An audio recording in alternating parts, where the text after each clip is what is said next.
Centrifugal force तो almost last topic है इस यूनिट का terms laws of motion. Centrifugal force क्योंकि आपने फोर्स के बारे में ही पढ़ा है इस यूनिट में, तो सेंट्रीफ्यूगल फोर्स एक स्पेशल फोर्स है जो एक बॉडी की लीनियर मोशन को सर्कुलर मोशन में, ठीक है ना, तब्दील करता है। तो ये एक स्पेशल टाइप ऑफ फोर्स है क्योंकि आम फोर्स जो है बॉडी में मोशन तो पैदा कर सकता है, लीनियर मोशन पैदा कर सकता है। जैसे एक बॉल यहाँ पर है, ठीक है, तो आपने इसको किक लगाई, ऐसे फोर्स लगा दिया तो बॉडी जो है वो स्ट्रेट लाइन में जाएगी, लीनियर मोशन में जाएगी। तो अभी अगर किसी बॉडी को आपको सर्कल में घुमाना है, यूनिफॉर्म सर्कुलर मोशन में लगाना है, तो you need a special force. तो that force is referred as centrifugal force. फिलहाल हम बताएं कि सेंट्रीफ्यूगल फोर्स एक एक्सटर्नल फोर्स है जो एक बॉडी की लीनियर मोशन को तब्दील करता है सर्कुलर मोशन। अच्छा, तो सेंट्रीफ्यूगल फोर्स आपने देखा कि एक स्पेशल टाइप ऑफ फोर्स है, ठीक है, जो बॉडी की लीनियर मोशन को, तो generally according to Newton's first law of motion, generally जब आप बॉडी में फोर्स लगाएंगे तो वो प्रेफर करेगी लीनियर मोशन में चलना। तो अगर किसी बॉडी की लीनियर मोशन को तब्दील करना चाहते हैं सर्कुलर मोशन में, so we need a special type of force, that is called centrifugal force. अब सेंट्रीफ्यूगल फोर्स क्यों स्पेशल है, ठीक है ना, ये कहाँ से एक्ट करता है एक पार्टिकल, जब ये एक पार्टिकल की स्ट्रेट लाइन मोशन को सर्कुलर मोशन में तब्दील करना चाहता है। आप जरा देखिए, तो इससे पहले कि हम जाएंगे इसके नेचर पर, सेंट्रीफ्यूगल फोर्स का नेचर क्या होता है, यानी इसका मैग्नीट्यूड वगैरह क्या होता है, ये एक्ट कहाँ से करता है जब एक बॉडी सर्कुलर मोशन में जाती है। लेकिन इससे पहले आपको सर्कुलर मोशन के बारे में थोड़ी जानकारी होनी चाहिए। हालांकि आपने पढ़ा होगा ये चीज, लेकिन मैं फिर से रिमाइंड करता हूँ। तो अगर एक बॉडी यहाँ पर सर्कुलर मोशन में जा रही है,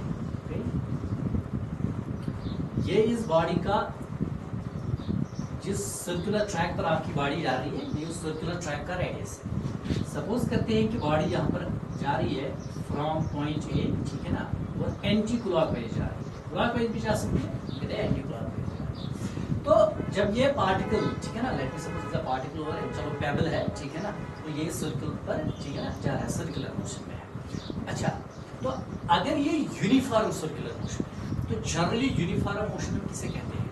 जनरली यूनिफॉर्म मोशन हम बताते हैं कि जब बॉडी का वेलोसिटी सेम रहता है।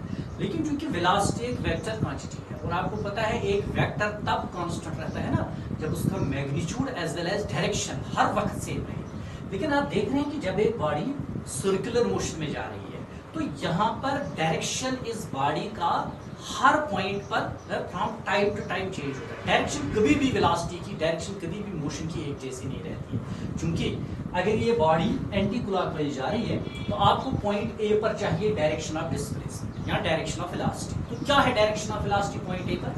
आप डालेंगे टेंजेंट। ये देखिए, आप इस पॉइंट ए पर the direction of tangent will give you direction of velocity at point A। Suppose करते हैं यही पार्टिकल पॉइंट बी पर पहुंच गया, और पॉइंट बी पर जब ये पहुंच गया तो what is the direction of velocity, ठीक है ना, तो आप यहां पर टेंजेंट डालेंगे, ये देखिए यहां पर टेंजेंट डालेंगे, तो ये जो टेंजेंट की डायरेक्शन इस वक्त है, ये आपको देता है velocity of the particle at point B, means this is direction of velocity at point A, this is direction of velocity at point B. Let me suppose particle यहाँ पहुंच गया पॉइंट सी पर, और पॉइंट सी पर अगर आप डायरेक्शन देखना चाहते हैं वेलोसिटी की, तो this is direction of velocity at point C. Means कि अगर एक पार्टिकल सर्कुलर मोशन में जा रहा है ना, तो इसका डायरेक्शन जो मोशन का है, डायरेक्शन जो वेलोसिटी का है, दैट चेंजेस कंटिन्यूअसली।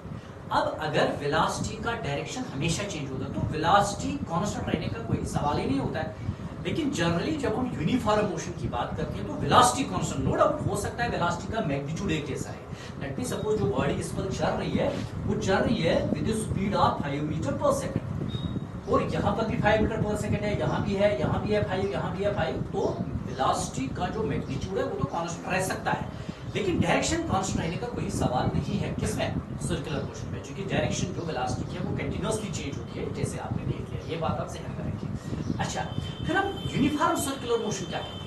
तो यूनिफॉर्म सर्कुलर मोशन में क्या होता है कि वहां पर आप मत बताइए कि वहां पर वेलोसिटी कांस्टेंट रहती है, नहीं। जब यूनिफॉर्म सर्कुलर मोशन की बात आती है, तो वहां पर हम बताते हैं यूनिफॉर्म मींस एक जैसा रहना। तो वहां क्या एक जैसा रहता है? तो आम यूनिफॉर्म मोशन की बात करेंगे, वहां पर वेलोसिटी एक जैसी रहती है ना। तो यहाँ पर बात करेंगे सर्कुलर मोशन की, यूनिफॉर्म सर्कुलर मोशन की, तो यहाँ पर वेलोसिटी कांस्टेंट नहीं रह सकती है। तो फिर क्या कांस्टेंट रहता है? तो यहाँ पर वेलोसिटी का मैग्नीट्यूड, जिसको आप स्पीड बोलते हैं, स्पीड, तो that remains constant. That's why we call it uniform circular motion. तो अगर आप कोई बोलेगा कि कोई बॉडी यूनिफॉर्म सर्कुलर मोशन में है, तो आपको जहन में आना चाहिए कि वहां पर बॉडी का जो स्पीड है वो कांस्टेंट रहता है, न कि वेलोसिटी। क्योंकि वेलोसिटी तब कांस्टेंट रहती है ना जब मैग्नीट्यूड के अलावा डायरेक्शन भी सेम है, लेकिन इसमें डायरेक्शन हर पॉइंट पर कंटीन्यूअसली चेंज होती है बॉडी की, इसलिए वेलोसिटी कांस्टेंट यहां नहीं रह सकती है। तो इसलिए अगर यूनिफॉर्म सर्कुलर मोशन की बात चलेगी तो वहां पर वेलोसिटी का मैग्नीट्यूड यानी स्पीड सिर्फ कांस्टेंट रहता है। तो इसलिए जब मैं आगे बात करूंगा क्या मेरी बॉडी जो यहाँ पर सर्कुलर मोशन में है इसकी यूनिफॉर्म सर्कुलर मोशन है, तो मतलब इसका स्पीड एक जैसा रहता है, यानी वेलोसिटी का मैग्नीट्यूड है तो इसका सिर्फ स्पीड एक जैसा। तो अगर कोई बॉडी किसी सर्कुलर ट्रैक पर जा रही है और इसका स्पीड एक जैसा रहता है, यानी हर पॉइंट पर स्पीड सेम है, स्पीड से, ठीक है ना, तो हम कहते हैं कि that has got uniform circular motion. और अगर कोई बॉडी आप चाहते हैं कि यूनिफॉर्म सर्कुलर मोशन में रहे, ठीक है ना, किसी बॉडी को आप सर्कुलर मोशन में आप लगाना चाहते हो, you need a special force. जैसे मैंने अभी बात किया, आम फोर्स बॉडी में सर्कुलर मोशन पैदा नहीं कर सकता है। ये एक स्पेशल टाइप ऑफ फोर्स है which is called centrifugal force, जो बॉडी की लीनियर मोशन को तब्दील करता है सर्कुलर मोशन में। देखिए मैं आपको बताऊंगा ये स्पेशल फोर्स क्या है। वो ये वाला जो फोर्स है,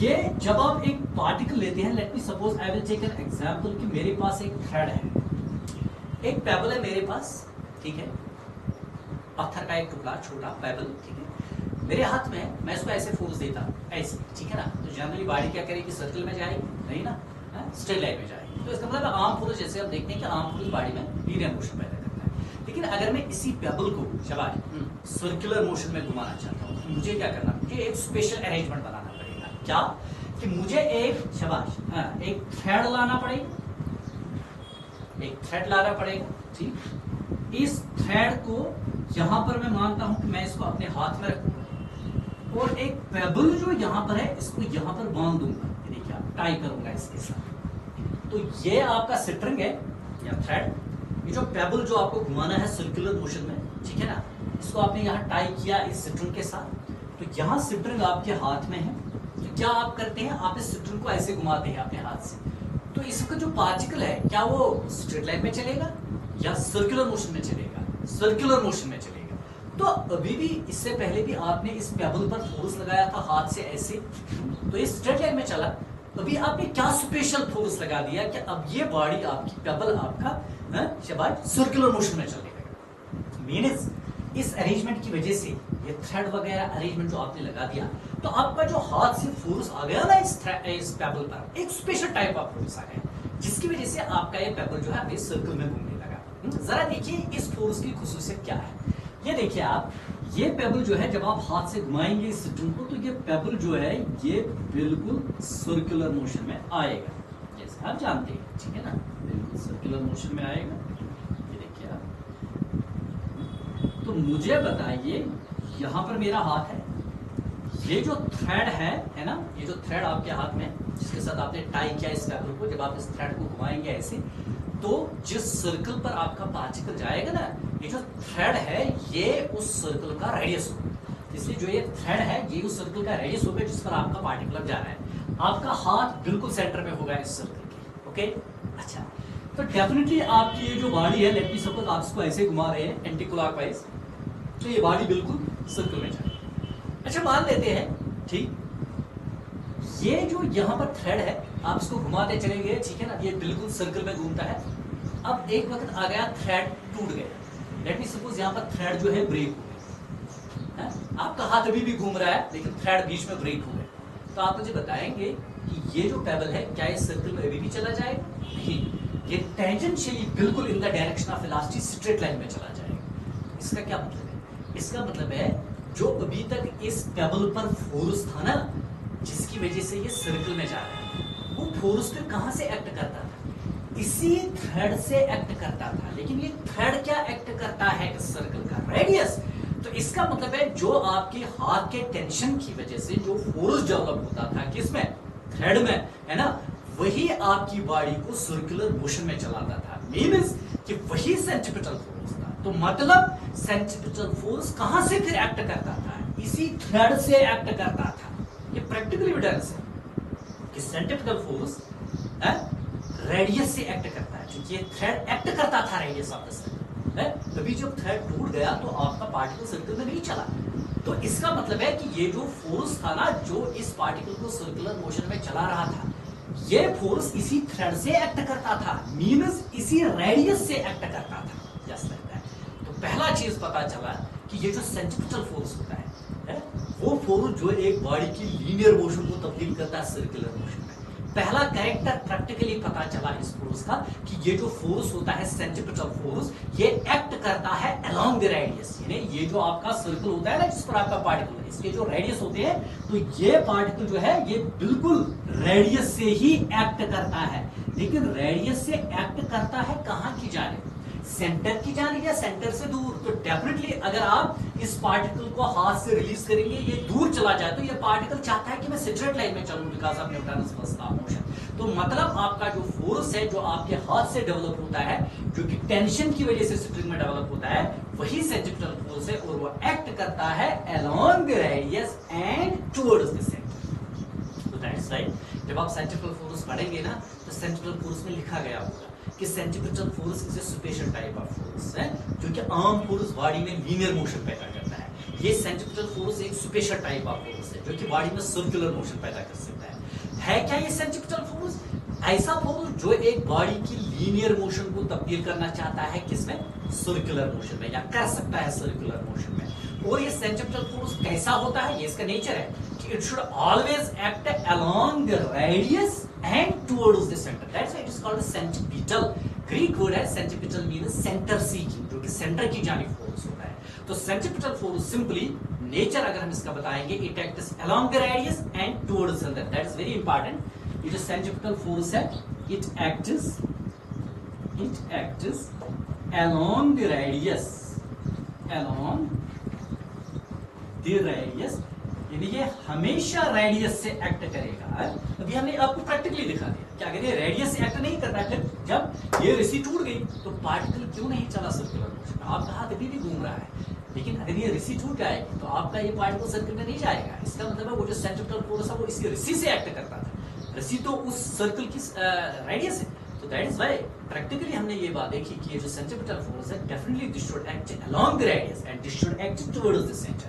फिलहाल नहीं लिख रहे, हम आपको इसका मैथमेटिकल बैकग्राउंड भी देंगे। फिलहाल हमने आपको प्रैक्टिकली बता दिया, हर कोई आदमी जो है ये देख सकता है कि वाकई ये जो सेंट्रीफ्यूगल फोर्स है ये इसी रस्सी से एक्ट करता था, और अभी आपने देखा ये रस्सी जो है ये एक्ट करती है एज रेडियस ऑफ सर्कल। तो पता चला सेंट्रीफ्यूगल फोर्स का नेचर कि ये जो सेंट्रीफ्यूगल फोर्स होता है ये एक्ट करता है along the radius and towards the centre and this should act continuously. आप याद रखिए, ये नहीं है कि यहाँ पर सेंट्रल फोर्स आ गया फिर यहाँ पर नहीं आना चाहिए। तो मान लेते हैं यहाँ पर सेंट्रल फोर्स है तो पार्टिकल यहाँ सर्कल में जा रहा है, तो यहाँ पर पार्टिकल का रस्सी टूट गया, यहाँ पर रस्सी टूट गया तो यहाँ पर स्ट्रेट लाइन में चला जाएगा टाइनेट शेप जैसा आप देखिए। सो ये सेंट्रीफ्यूगल फोर्स कंटीन्यूअसली एक्ट करना चाहिए और कंटीन्यूअसली एक्ट करना चाहिए along the radius towards the centre. That is why it is called centrifugal means centre C means towards the centre. ठीक है, तो इट एक्ट्स, ये जो सेंट्रल फोर्स है it acts along the radius and towards the centre. This is very important, and towards the centre, and towards the centre. Centrifugal force जो है ये तब सेंट्रीफ्यूगल फोर्स होता है तब ये पार्टिकल को सर्कल में चलाएगा है जब ये फोर्स उस सर्कुलर पाथ जिस पर वो पार्टिकल जा रहा है उस पाथ के रेडियस से एक्ट करता होगा, कहां की जानिब, टुवर्ड्स द सेंटर। तो अगर ऐसा फोर्स आपने डेवलप कर दिया किसी पार्टिकल पर, ठीक है ना, जो कि रेडियस से एक्ट करता है टुवर्ड्स द सेंटर, वो सेंट्रीफ्यूगल फोर्स होगा, वो आपके पार्टिकल को चलाएगा सर्कुलर जाएगा। ठीक है ना। अब इसको हम मैथमेटिकली देखते हैं, तो हमने अभी प्रैक्टिकली देखा, तो इसको मैथमेटिकली देखने की कोशिश। अच्छा, तो हम एक्चुअली ये जो सेंट्रीफ्यूगल फोर्स है इसका नेचर हमने देखा कि सेंट्रीफ्यूगल फोर्स जो है, अगर ये सर्कुलर ट्रैक है जिस पर कोई पार्टिकल जा रहा है, लेट मी सपोज पार्टिकल जो है at any instant of time ये पॉइंट ए पर है, यहाँ पर चलो मान लेते हैं वही टेबल है, ठीक है ना, ये पॉइंट ए पर है, एंटी क्लॉकवाइज जा रहा है सर्कल में। ठीक है, तो सेंट्रीफ्यूगल फोर्स फिर कहाँ की जानिब एक्ट करना चाहिए, along the radius towards the centre. तो रेडियस ये है वो ए, ठीक है ना, तो यहाँ से फिर सेंट्रीफ्यूगल फोर्स जाना चाहिए, रेडियस के थ्रू एक्ट करना चाहिए and towards the centre. Practically हमने ये देख लिया, अभी जो थ्रेड की बात मैंने की, जिसको मैंने एक पेबल जो है उसके साथ जोड़ दिया वगैरह, तो वो हमने एक्सप्लेन आपको कर दिया। तो प्रैक्टिकली आपको पता चल गया कि वाकई centripetal force should act along the radius and towards the centre. इसको हम थोड़ा मैथमेटिकली भी देखने की कोशिश करते हैं कि ये क्यों एक्ट करना चाहिए along the radius and towards, बाकी किसी और डायरेक्शन में ये क्यों एक्ट नहीं करना चाहिए। देखिए, अगर आपकी बॉडी शाबाश यूनिफॉर्म सर्कुलर मोशन है, जैसे ये पेबल मान लेते हैं, क्योंकि यूनिफॉर्म सर्कुलर मोशन है ना, तो यूनिफॉर्म सर्कुलर मोशन में क्या कांस्टेंट रहता है, अभी बता दिया आपको, स्पीड। तो इसका मतलब है अगर यहाँ पर स्पीड आपके पार्टिकल की 5 मीटर पर सेकेंड है, एक एग्जांपल, ये यहाँ पर पहुंच गया, यहाँ भी होना चाहिए 5, यहाँ भी होना चाहिए 5, यहाँ भी, तो at every point it speed should remain same. No doubt, of course हमें पता है कि डायरेक्शन चेंज होनी चाहिए, at every point direction change होती है। फिर ये आम फोर्स तो नहीं कर सकता। देखिए मैं बताऊंगा आपको, अगर मैं यहाँ पर चल रहा हूँ लीनियर मोशन में, किसी स्पीड से मैं चल रहा हूँ, लेट मी सपोज 5 मीटर पर सेकंड, अगर कोई आदमी आएगा मुझे पीछे से फोर्स लगाएगा, क्या मेरी स्पीड 5 मीटर पर सेकंड ही रहेगी या चेंज हो जाएगी? चेंज हो जाएगी है? तो अगर मैं चल रहा हूँ इस डायरेक्शन में विद स्पीड ऑफ 5 मीटर पर सेकंड, तो किसी आदमी ने मुझे उसी डायरेक्शन में धक्का दे दिया है ना, तो मेरी स्पीड जो है वो 5 मीटर पर सेकंड के बजाय इंक्रीज हो जाएगी। या ऐसा भी हो सकता है कि अगर मैं चल रहा हूँ विद स्पीड ऑफ 5 मीटर पर सेकंड, तो किसी ने मुझे आगे से पीछे की जानिब धक्का दे दिया, तो मेरी स्पीड कम हो जाएगी। तो इसका मतलब है कि अगर कोई पार्टिकल किसी स्पीड से चल रहा है और जिस डायरेक्शन में वो चल रहा है वो पार्टिकल, अगर उस डायरेक्शन में फोर्स आ गया, तो उस बॉडी का स्पीड फिर कांस्टेंट नहीं रह सकता है। Very important point. कि अगर आप शाबाश कोई पार्टिकल, चलो मैं ही चल रहा हूँ या कोई पार्टिकल चल रहा है, कोई बॉल चल रही है, किसी डायरेक्शन में चल रही है विद सर्टेन स्पीड, तो अगर वो विद सर्टेन स्पीड चल रही है, अगर उस डायरेक्शन में शाबाश क्या आ गया, फोर्स आ गया है, जिस डायरेक्शन में कोई बॉडी चल रही है, जिस डायरेक्शन में किसी बॉडी की वेलोसिटी है, जिस डायरेक्शन में किसी बॉडी की मोशन है, अगर उस डायरेक्शन में शाबाश कोई फोर्स आ गया जस्ट लाइक दैट, तो वो फोर्स क्या करेगा, बॉडी की स्पीड को कांस्टेंट नहीं रहने देगा। तो अगर बॉडी की स्पीड कांस्टेंट रखनी है तो क्या करना है कि जिस डायरेक्शन में कोई बॉडी चल रही है which is the direction of motion, वहां से कोई फोर्स का कंपोनेंट एक्ट नहीं करना चाहिए। अब जरा देखिए ये पॉइंट कहां में मदद करेगा। देखिए पार्टिकल ए पर है, सर्कुलर मोशन में पार्टिकल है, मैंने बता दिया, मुझे बताइए पार्टिकल ए पर डायरेक्शन ऑफ वेलोसिटी क्या है। तो इससे पहले बता दिया कि आप टेंजेंट डालिए, ये डाला मैंने tangent, this gives direction of velocity at point. लेकिन यहां पर पॉइंट ए पर डायरेक्शन जो है, यहां पर पहुंच के सिर्फ डायरेक्शन चेंज होनी चाहिए वेलोसिटी की, ना कि इसका मैग्नीट्यूड। तो ये आर्म फोर्स नहीं कर सकता। ये आपने बता दिया कि आर्म फोर्स अगर बॉडी पर एक्ट हो जाएगा तो उसका स्पीड भी चेंज हो जाएगा, उसका वेलोसिटी का मैग्नीट्यूड भी चेंज हो जाएगा। तो अभी आपने बता दिया यूनिफॉर्म सर्कुलर मोशन में क्या होता है कि वेलोसिटी का मैग्नीट्यूड यानी स्पीड एक जैसा रहता है, वेलोसिटी की डायरेक्शन कंटीन्यूअस होती है, लेकिन वेलोसिटी की डायरेक्शन भी खुद नहीं बदलेगी ना। देखिए मैं चल रहा हूँ विद सर्टेन वेलोसिटी इस डायरेक्शन, जिस डायरेक्शन स्ट्रेट लाइन में, जिस डायरेक्शन में उसी डायरेक्शन में वेलोसिटी की, देखिए मैं चल रहा हूँ। अच्छा मुझे बताइए डायरेक्शन कब चेंज होगी अब मेरी चलने की? अरे वो भी होगी ना फोर्स से। मान लेते हैं यहाँ से कोई बंदा आ गया परपेंडिकुलर, मैं चल रहा हूँ इस डायरेक्शन, उसने मुझे यहाँ धक्का दे दिया, मेरी डायरेक्शन तभी चेंज हो जाएगी ना। तो आप देखिए फोर्स कैसा होना चाहिए जो इस पार्टिकल पर एक्ट करेगा कि यहाँ पर जो पार्टिकल की वेलोसिटी है किसी भी पॉइंट पर, उस वेलोसिटी का मैग्नीट्यूड चेंज नहीं होना चाहिए, उसका सिर्फ डायरेक्शन कंटीन्यूअसली चेंज होना चाहिए।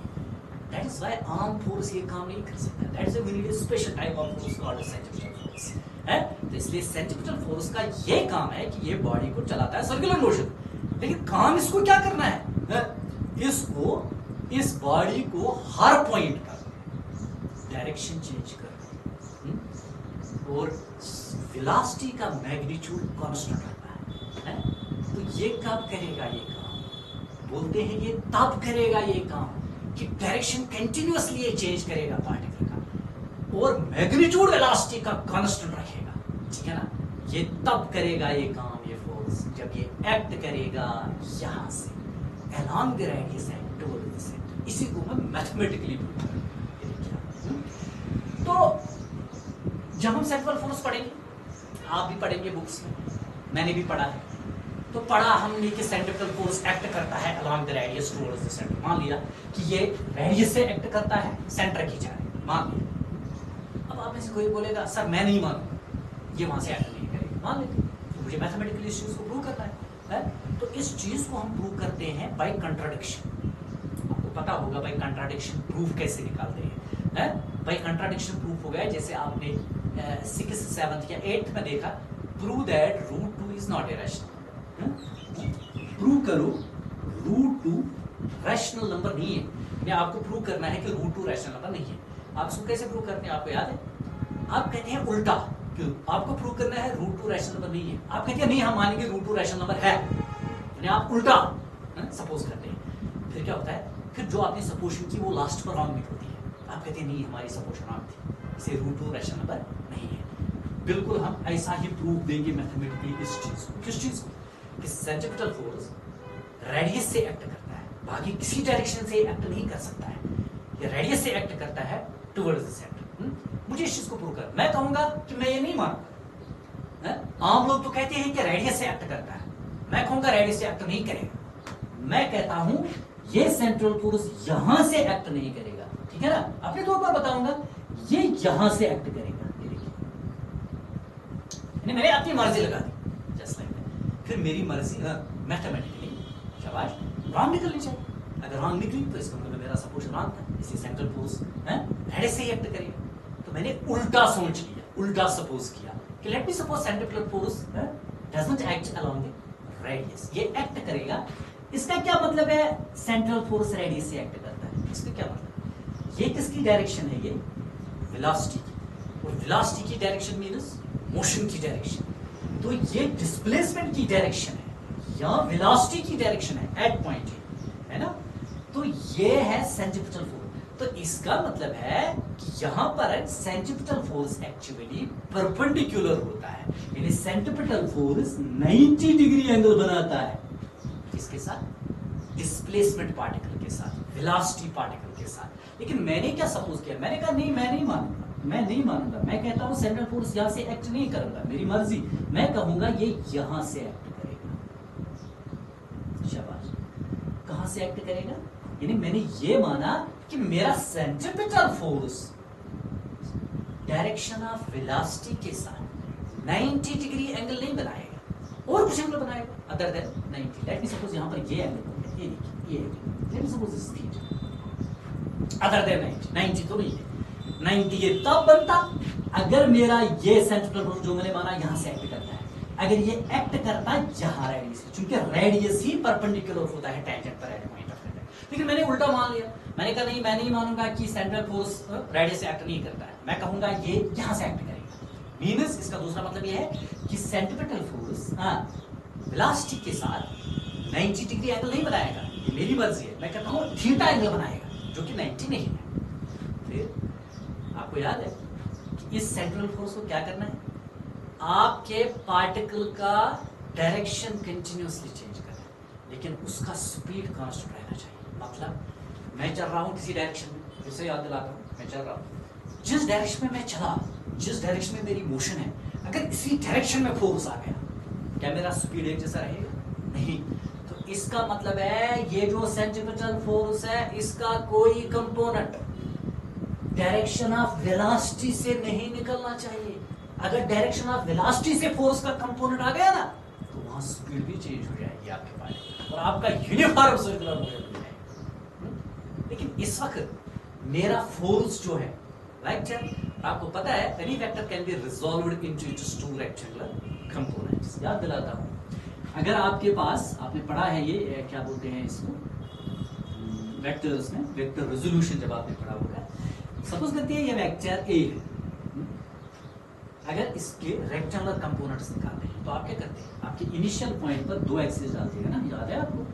दो परपेंडिकुलर एक्सिस डालते हैं। मैं सिर्फ याद दिलाता हूं, आपने ये किया है, ठीक? ये वाला जो वेक्टर है जिसके आपको हिस्से करने हैं, ये कुछ एंगल बनाएगा किसी एक्सिस के साथ, सब एक्स एक्सिस के साथ। अब इस ए के क्या कंपोनेंट निकलते हैं? आपको याद होगा, ए cos थीटा, ए sin थीटा। Very good. तो cos थीटा कहां से निकलता है? जहां से थीटा होता है। तो जिस लाइन के साथ थीटा जुड़ा होता है यहां से निकलता है इस ए का कौन सा कंपोनेंट? इस वेक्टर का कौन सा कंपोनेंट? cos वाला कंपोनेंट, यानी ए cos थीटा। और यहां से निकलता है ए sin थीटा। अगर ये ए वेक्टर नहीं है, ये बी वेक्टर है, तो यहां से निकलेगा बी cos थीटा, यहां से निकलेगा बी sin थीटा। अगर ये बी वेक्टर नहीं है एफ वेक्टर है तो यहां से निकलेगा एफ कॉस थीटा, यहां से निकलेगा एफ साइन थीटा। ओके, तो बिल्कुल यही है आपका, ये देखिए आपका सेंटर फोर्स जो कि मैंने मारा यहां से एक्ट नहीं करेगा है, मैंने अपनी मर्जी लगा दी, मैंने कहा यहां से एक्ट करेगा है। अब ये फोर्स जो है ये रिजॉल्व हो गया इनटू रेक्टेंगुलर का, इसके दो कंपोनेंट निकलेंगे रेक्टेंगुलर कंपोनेंट्स है। तो ये इसका इनिशियल पॉइंट है। तो जो मुझे दो एक्सिस डालने की परपेंडिकुलर वो तो ऑलरेडी डाली गई है, एक तो यहां से जा रही है जहां से वेलोसिटी एक्ट करती है पार्टिकल की, एक तो यहां से आ रही है जहां से रेडियस एक्ट करता है। तो मेरे इस फोर्स के कितने कंपोनेंट निकलेंगे, जो कि मेरा सेंट्रिपेटल फोर्स जो मैंने खुद बता दिया वहां से निकलेगा at an angle theta with the direction of motion. तो इसके जो दो कंपोनेंट निकलेंगे, यहां से निकलेगा शाबाश, क्योंकि यहां से थीटा है ना, यहां से निकलेगा इन the direction of velocity, in the direction of motion of the particle. यहां से इस फोर्स का कंपोनेंट निकलेगा क्या, एफ कॉस थीटा है ना, और यहां से निकलेगा एफ साइन थीटा। बहरहाल मुझे इस कंपोनेंट से कुछ लेना देना नहीं है जो कि रेडियस निकले, लेकिन ये वाला कंपोनेंट जो फोर्स का है, फोर्स का कंपोनेंट क्या होगा, शुगर होगा, राइस होगा, फोर्स का कंपोनेंट फोर्स ही होगा है ना। तो फोर्स का कंपोनेंट फोर्स ही होगा, तो ये एक फोर्स है बेसिकली एफ कॉस थीटा। लेकिन ये एफ कॉस थीटा कहां से एक्ट करता है, ये वहीं से एक्ट करता है जहां से आपकी पार्टिकल की डायरेक्शन ऑफ वेलोसिटी है, डायरेक्शन ऑफ मोशन है। तो भी मैंने बता दिया कि अगर आप चल रहे हैं तो जिस डायरेक्शन में आप चल रहे हैं अगर उस डायरेक्शन में फोर्स आ जाए तो आपकी स्पीड फिर कांस्टेंट नहीं रहेगी, आपकी स्पीड चेंज हो जाएगी। तो डेफिनेटली ये वाला जो फोर्स है एफ कॉस थीटा, तो ये आपकी बॉडी की स्पीड, जो बॉडी चलना चाहती है यूनिफॉर्म सर्कुलर मोशन में, ये कंपोनेंट जो फोर्स का है जो in the direction of velocity निकला, in the direction of motion निकला, तो ये आपकी बॉडी की स्पीड जो है चेंज करेगी। लेकिन आपकी बॉडी की स्पीड तो कांस्टेंट रहनी चाहिए, कब रहेगी कांस्टेंट बताइए। ये वाला कंपोनेंट जो निकलता है इन द डायरेक्शन ऑफ मोशन, ये वाला कंपोनेंट खत्म होना चाहिए, यानी ये जीरो निकलना चाहिए। अच्छा मुझे बताइए ये कब जीरो निकलेगा, वो वाला कंपोनेंट एफ कॉस थीटा, जब ये जीरो होगा ना ये वाला कंपोनेंट, तभी तो फोर्स जो एक्ट करता है along the direction of motion, तभी तो वो जीरो होगा, तभी आपकी बॉडी की स्पीड चेंज नहीं होगी है। सो means this force component F cos theta should be zero, it should vanish. ये कब जीरो बनेगा, देखिए एक्स इंटू वाई जीरो है, आपने मैथमेटिकली इसको देखा है, दो नंबर उसका मल्टीप्लाई जीरो है, इससे क्या निकलता है कंडीशन, या तो ये जीरो होना चाहिए या तो ये जीरो होना चाहिए, या तो दोनों जीरो होना चाहिए। तो मिनिमम कंडीशन है either of them should be equal to zero. तो इस तरह ये वाला कंपोनेंट निकलना चाहिए जीरो के बराबर। कब निकलेगा, या तो एफ जीरो होना चाहिए या तो कॉस थीटा जीरो होना चाहिए, लेकिन टोटल फोर्स तो जीरो नहीं हो सकता। ये यही बात हो गया ना कि आपने पेबल को जोड़ दिया किसके साथ, सेंटर के साथ, और अपने हाथ को रेस्ट में रखा है। क्या आपका पार्टिकल सर्कल में जाए तो फोर्स तो लगाना है डेफिनेटली, तो फोर्स जीरो नहीं हो सकता, ठीक है। तो ये तो गया, अब जीरो नहीं हो सकता। अब ये कंपोनेंट तब जीरो बनेगा ना जब ये कॉस थीटा जीरो होगा। Cos theta zero, cos theta कब जीरो, जब आपका थीटा जो है ये 90 डिग्री का होगा, वही बनेगा कॉस 90, कॉस 90 जीरो होता है। तो इसका मतलब है ये मेरा कंपोनेंट जो है मैं इसको वैनिश करना चाहता हूं, और ये तब वैनिश होगा ना, तब जीरो होगा ना, when theta will be equal to 90। जरा मुझे बताइए ये थीटा जो है, ये थीटा ये कब 90 बनेगा, जब आपका फोर्स जो आपने अपनी मर्जी से बताया था यहां से निकलेगा, जब ये फोर्स बिल्कुल रेडियस से निकलेगा, तभी आपका थीटा 90 बनेगा। ये कंपोनेंट उस वक्त वैनिश हो जाएगा, आपके बॉडी की स्पीड एक जैसी रहेगी और आपका फोर्स एक्ट करेगा अलोंग द रेडियस, और ये सिर्फ आपकी बॉडी का डायरेक्शन चेंज करेगा continuously. So that is why मेरी सपोजिशन रॉन्ग थी। मैंने नहीं माना कि सेंट्रल फोर्स कहां से एक्ट करेगा, रेडियस से। मैंने कहा कि किसी और डायरेक्शन से एक्ट करेगा, लेकिन अगर ये रेडियस से एक्ट नहीं करेगा, ये फोर्स किसी और डायरेक्शन से एक्ट करेगा, फिर कोई कंपोनेंट जरूर निकलेगा इन द डायरेक्शन ऑफ वेलोसिटी, जिससे बॉडी का स्पीड चेंज होगा। और मैं नहीं चाहता हूं बॉडी की स्पीड चेंज हो, लेकिन वो तब पॉसिबल होगा ना जब ये कंपोनेंट जीरो बनेगा एफ कॉस थीटा। लेकिन एफ कॉस थीटा तब जीरो बनेगा when this theta will be equal to 90। लेकिन थीटा कब 90 बनेगा, जब आपका सेंट्रिपिटल फोर्स जो आपने बताया था यहां से निकलेगा, जब आपका सेंट्रिपिटल फोर्स बिल्कुल रेडियस से निकलेगा, क्योंकि रेडियस ही परपेंडिकुलर होता है टेंजेंट पर, तभी आपका थीटा 90 बनेगा। इसलिए मेरी सपोजिशन रॉन्ग थी। इसलिए सही बात वही है कि सेंट्रिपिटल फोर्स जो है ये किसी और डायरेक्शन से एक्ट नहीं करेगा, बल्कि एक्ट करेगा along the radius and towards the centre. इसलिए इसलिए आपके पास रीजन आ गया। हो सकता है आपको कोई पूछेगा अरे सेंट्रीफ्यूगल फोर्स क्यों एक्ट करना चाहिए along the radius towards the centre, तो आपके पास रीजन ये भी है कि सेंट्रीफ्यूगल फोर्स अगर रेडियस से एक्ट नहीं करेगा है?